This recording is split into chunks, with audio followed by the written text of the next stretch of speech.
বাজার থেকে চড়া মূল্যে টক দই না কিনে মাত্র 30 টাকা খরচ করে অল্প সময়ের মধ্যে ঘরে বানিয়ে ফেলুন এরকম সুন্দর টক দই।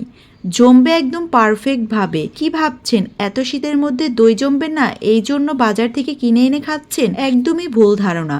আজকের ভিডিওতে থাকছে কিভাবে এই শীতের মধ্যে মাত্র 30 টাকা খরচ করে অল্প সময়ের মধ্যে এই দইটা জমাতে পারবেন। যারা বিজনেস করতে চাচ্ছেন তারা কিন্তু এই টক দইয়ের বিজনেসটা করতে পারেন। আমার মনে হয় এটা খুবই লাভবান ব্যবসা হবে। কেননা আপনারা একটা জিনিস চিন্তা করেন, আমরা মাত্র 40 টাকা দিয়ে বাজার থেকে দুধ কিনে আনি আর 100 টাকা করে এই টক দইগুলো বিক্রি করা হয়। আপনারা যদি কিছুটা কমেও বিক্রি করে দেন তারপরও অনেক লাভ থাকছে। আর আজকে যে রেসিপিটা আমি দেখাবো সেইভাবে কিন্তু আপনারা এই শীতের মধ্যেও কাস্টমারকে খুব সহজেই খুশি করে দিতে পারবেন। অনেকেই ভাবতে পারেন এই শীতের মধ্যে আবার দই কে খায়। যারা ডায়েটে থাকে তারা কিন্তু রেগুলার খাবারের তালিকায় এই টক দই রাখে। আর বেশি কথা বাড়াবো না, আমি এবার ভিডিওটি শুরু করতে যাচ্ছি। প্রথমে আমার লাগছে দইয়ের বীজ।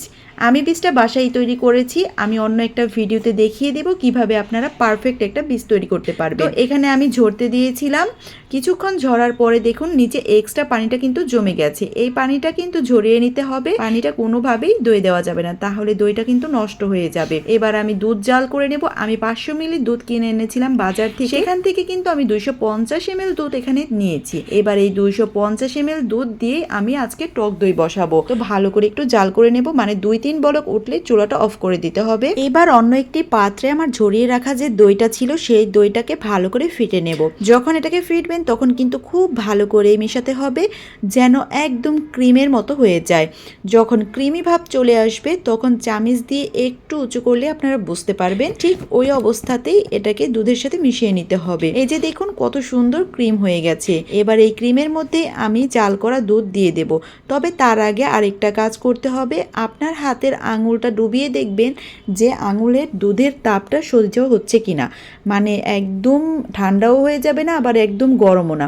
দেখুন এখনো কিন্তু ধোঁয়া উঠছে, তার মানে আমার হাতে আঙুলটা যেহেতু আমি সহ্য করে রাখতে পেরেছি। এই পর্যায়ে আমি এই দইয়ের সাথে দুধ মিশিয়ে নেব। প্রথমে চামিচ দিয়ে 2 চামচ দুধ ক্রিমের সাথে ভালো করে মিশিয়ে নিতে হবে। দেন আরেকটু দুধ দিয়ে ক্রিমটাকে পাতলা করতে হবে। দেন পুরোটা এখানে ঢেলে দিতে হবে, তারপর মিশিয়ে নিতে হবে।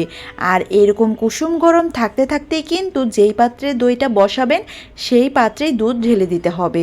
বেশি ঠান্ডা হয়ে গেলে কিন্তু দই জমবে না, আমি আগেই বলে দিলাম। এবার আমি বাজার থেকে কিনে আনা এই 500 মিলির একটা বাটি নিয়েছি। এই বাটিতে আমি দই জমতে দেব। তো 500 মিলির নিয়েছি, তার কারণ আমার 250 মিলির কোনো বাটি ছিল না, এই জন্য আমি দিতে পারিনি। প্লাস্টিকের বাটিতে আমি আজকে করে দেখাবো।